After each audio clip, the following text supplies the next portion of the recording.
Coach of the Year conversation that I want to get into because the Field of 68 Twitter account put out a poll on I guess it was Wednesday, and like it's just kind of gone crazy. Like it's still getting people quote tweeting it and yelling at us. It's still getting people hopping in the mentions and screaming about how like their favorite coach wasn't mentioned or got robbed or whatever. So I think there are a lot of options this year. Like normally, like there's one or two people that stand out and kind of set themselves apart from the pack, but I feel like that's not the case this season. I feel like there's a lot more people that are involved and different guys that are involved. So if you had to pick today, who would be your national coach of the year? Ooh, if I had to pick today, I don't know. I have like numerous guys I kind of like this year just for different things. As you can tell, as you know already, I'm a big Illinois fan. I like what Underwood does with Illinois. I mean, obviously, I wish Illinois, the players, would play a little bit more consistent, but I like what Underwood does. I'm a big fan of Painter. Being able, like, I love how Coach Painter is able to play, well, the way he sets his teams up. Well, he'll keep a good, solid group of veterans, and then he'll bring in a good group of freshmen, and he'll play the freshmen a lot. You got a chance to see that today. And shout out to Robbie. They talked about his class a little bit earlier today during the game as well, Robbie Hummel.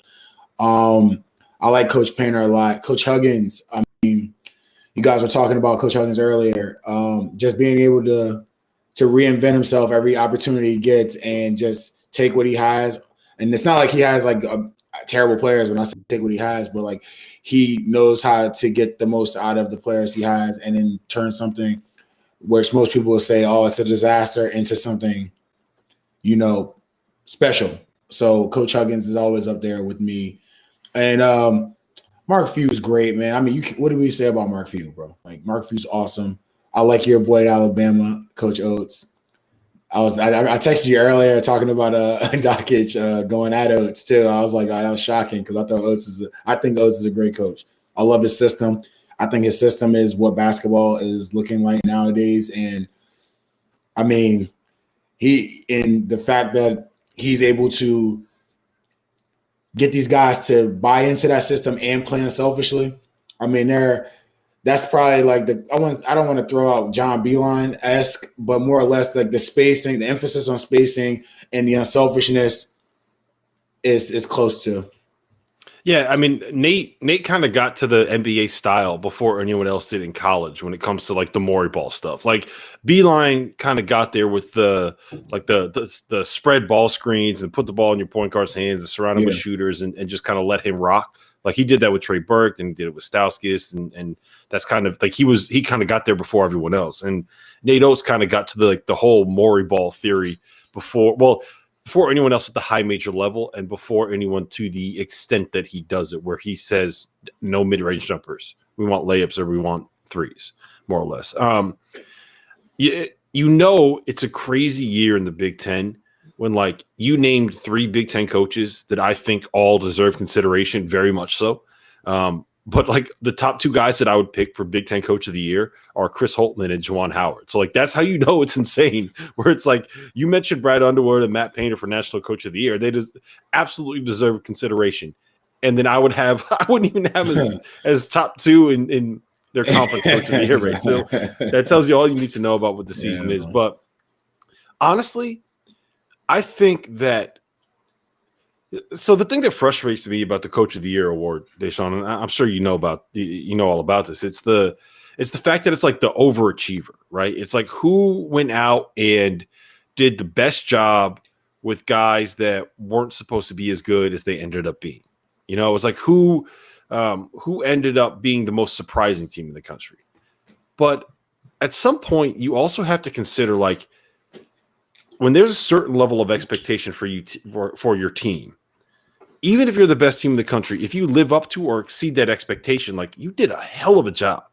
And I think the fact that Mark Few and Scott Drew are both sitting where they are with the schedules that they played and the records that they currently have, like they absolutely have to be there for National Coach of the Year considered. Like they're undefeated. We could end up having, like we very legitimately could end up having 2 undefeated teams playing for the national title on the last day of the NCAA tournament.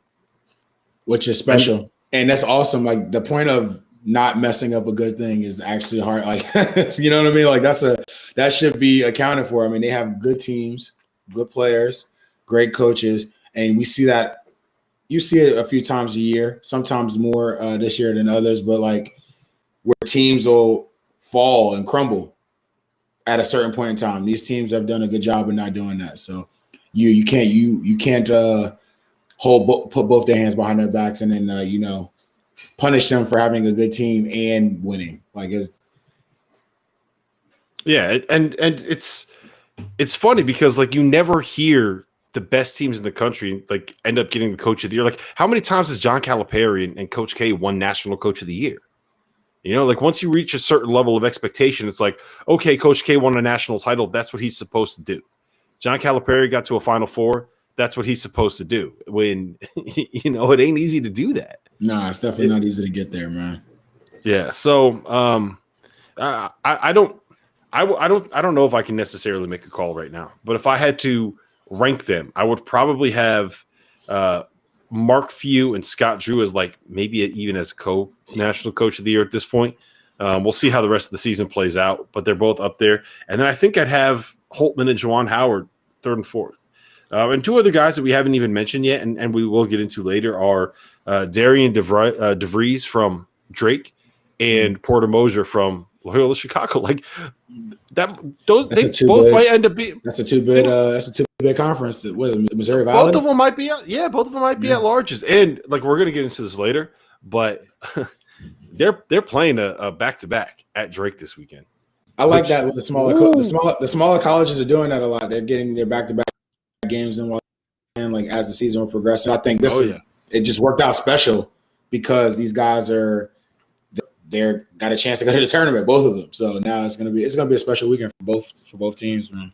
I'm excited. It's gonna be some good ball. I'm actually really looking forward to that because I haven't had as much of a chance to watch them play this year as I normally get for some of the mids. So I'm fired up for that, man. But yeah, it's a good year for the coach of the year race. Yeah, I'm pulling for Hugs, of course. I mean, chances of getting to career win 900. I mean, what? And then if he finishes the season off with losing a McDonald's All-American, basically like the only McDonald's All-American on the team, and I definitely shocker, like you said, but I definitely have to put my vote in. Got to put your vote in. Yeah. Where do you stand? And I know what you're going to say here, but like, what do you think it'll mean to Hugs when he eventually does get voted into the Hall of Fame? Because it's going to happen. I hope it happens this year. I know it's going to happen at some point. Like, what do you think it's going to mean to him when he gets there? I'm sure I mean a lot. I mean, it would be like one of those that's about damn tough. But the guy's put in tremendous amount of work. Everywhere he's been, he's won. He's turned programs around before he's left. He's left them better in a sense better than what they were before he got there.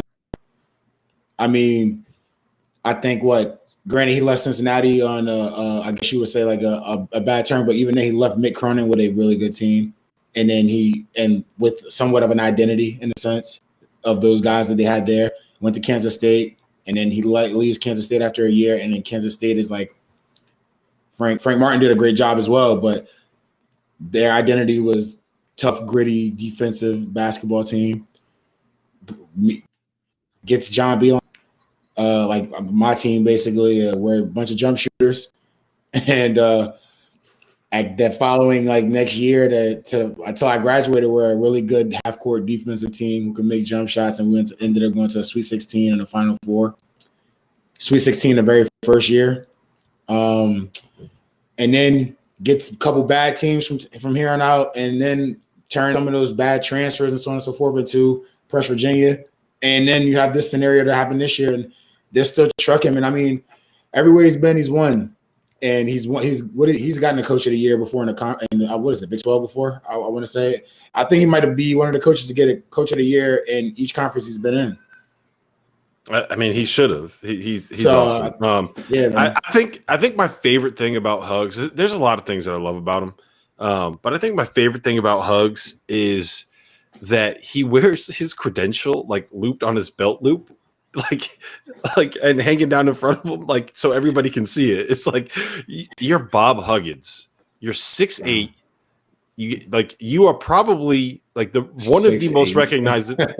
He's how tall? What is he, like 6'5"? Maybe he's big. I give him 6'4". I give him 6'4". Maybe it's just his presence that makes him feel like he's 6'8". I can see that. Whatever it is, like he's a large human being, very recognizable human being, an enormous presence. Everybody knows who he is. Everybody, if you're at a college basketball game, you know who Bob Huggins is, and he still wears his credential in front of him. It's like that might be the most endearing thing about him is that he still does that. So humble at his core, man.